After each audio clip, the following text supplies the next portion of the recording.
గురు బ్రహ్మ అని మనకు తెలిసినటువంటి దాన్ని నిజం చేశారు మన బ్రహ్మం గారు. తెలుగువారికి ఒక గొప్ప అవకాశం. వీరబ్రహ్మేంద్ర స్వామి గారు తెలుగువాడిగా జన్మించి కాలజ్ఞానాన్ని బోధించి ఆ కాలజ్ఞానం దాదాపుగా నిజం అవుతూ ఉంది. అదే పేరుతో బ్రహ్మం గారు వచ్చారు. ఆయన ఒక టీచర్గా,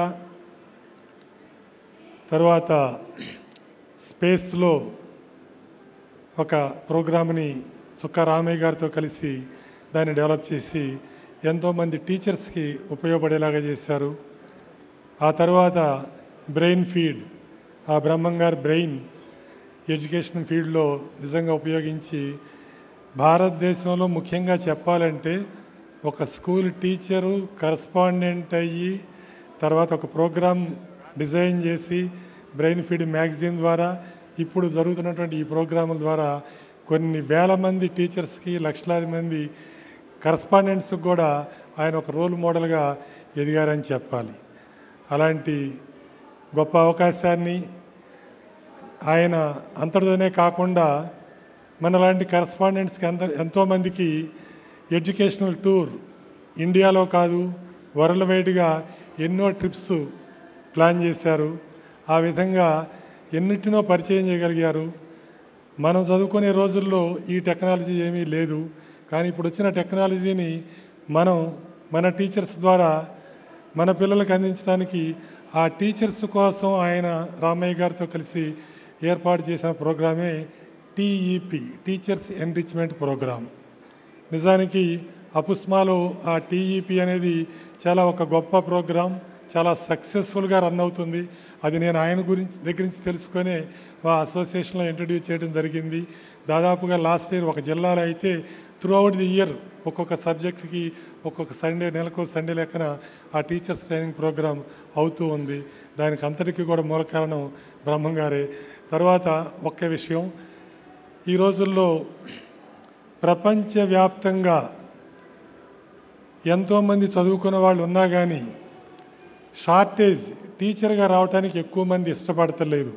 క్వాలిఫైడ్ వాళ్ళు కూడా టీచింగ్ ప్రొఫెషన్ వదిలిపెట్టి ఇతర రంగాల ఇంకా చూస్తున్నారు. ముఖ్యంగా షాపింగ్ మాల్స్లో సేల్స్ మ్యాన్గా వెళ్తున్నారు బీఈడీ చేసిన వాళ్ళు ఎంతోమంది. కారణం జస్ట్ నిన్ననే జరిగింది ఆంధ్రప్రదేశ్లో కడప జిల్లాలో ఒక 2-3 విద్యార్థులు ఒక టీచర్కి మరణానికి కారణమయ్యారని తెలుస్తూ ఉంది. సో అలాంటివి జరుగుతూ ఉన్నప్పుడు మరి ఇంకా టీచర్స్కి ముందు ఇబ్బందులు ఎదురవ్వచ్చు, లేకపోతే ఇంకా వచ్చేవాళ్ళు తగ్గచ్చు. దానివల్ల విద్యారంగం కుంటుపడతానికి కూడా అవకాశం ఉంది. ఇది జరిగిన తర్వాత నాకు వచ్చినటువంటి ఆలోచన ఒకటి, ప్రభుత్వం దృష్టి కూడా తీసుకెళ్లాలనుకుంటున్నాను. ముందుగా అవకాశం వచ్చింది కాబట్టి ఇక్కడ చెబుతున్నాను. ఇప్పుడు దాదాపుగా 18-20 ఏళ్ల వరకు పిల్లలు ఏ తప్పు చేసినా కానీ చాలా చిన్నపాటి పనిష్మెంట్తో ఆ జువెనైల్ హోమ్స్లో పెట్టి సరిపెడుతున్నారు. భారతదేశంలో ఎన్నో యాక్ట్లు వచ్చి ఎన్నిటినో ఏజ్ పరిమితి పెంచినాయి, తగ్గించినాయి. ఓటు హక్కు తక్కువ ఏజ్ చేశారు, అట్లాగే వివాహానికి పెంచారు, ఇంకా ఉద్యోగానికి కూడా చాలా పెంచారు. ఇక్కడ చేయవలసింది ఏంటంటే 18-20 కాదు, ఎక్కువ క్రైమ్ రేట్ జరుగుతున్నది ఇండియాలో ఏ వయసు వాళ్ళు అనేది చూసేటట్లయితే 14-18 మందే ఉన్నారు. నిన్న చేసిన వాళ్ళే కాదు, అంతకుముందు కూడా జరిగినాయి. కాబట్టి ఆ ఏజ్ని తగ్గించి ప్రభుత్వం చట్టం తీసుకురావాల్సిన అవసరం ఉందని నేను భావిస్తున్నాను. ఈ అవకాశాన్ని కల్పించినటువంటి బ్రహ్మం గారికి మరియు మిత్రులందరికీ కూడా నా హృదయపూర్వక నమస్కారాలు తెలియజేస్తున్నాను.